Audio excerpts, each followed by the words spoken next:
Richmond Park is the largest of London's 8 royal parks and attracts millions of Londoners every year. It is the largest enclosed space in the whole of London. The park has a fascinating history spanning almost 4 centuries since its enclosure by Charles I in 1637 as a royal hunting ground. Richmond Park royal connections go back much further than any of the others, when it's first known as the Manor of Sheen. It wasn't until Henry VII's reign that it was changed to Richmond as we now know it.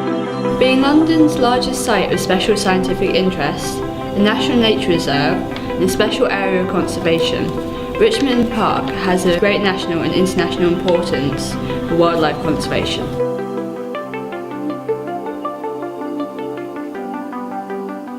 Richmond Park is home to many ancient trees, particularly oaks. All these trees help support endangered species of fungi, of which 250 have so far been identified. Fungi are ecologically important as they have complex relationships with plants that depend on them to supply nutrients to their roots.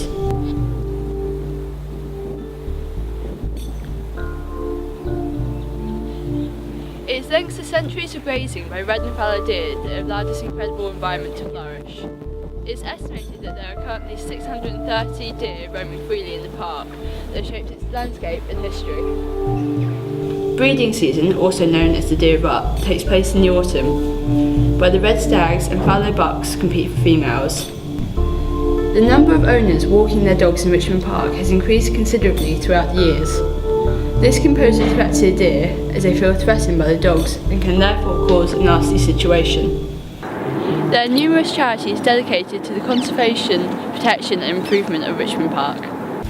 Unfortunately, there are many large threats that they foresee and are working to prevent for the future, such as the increasing number of visitors and the intensity of how they use the park, as it has a very fragile ecology.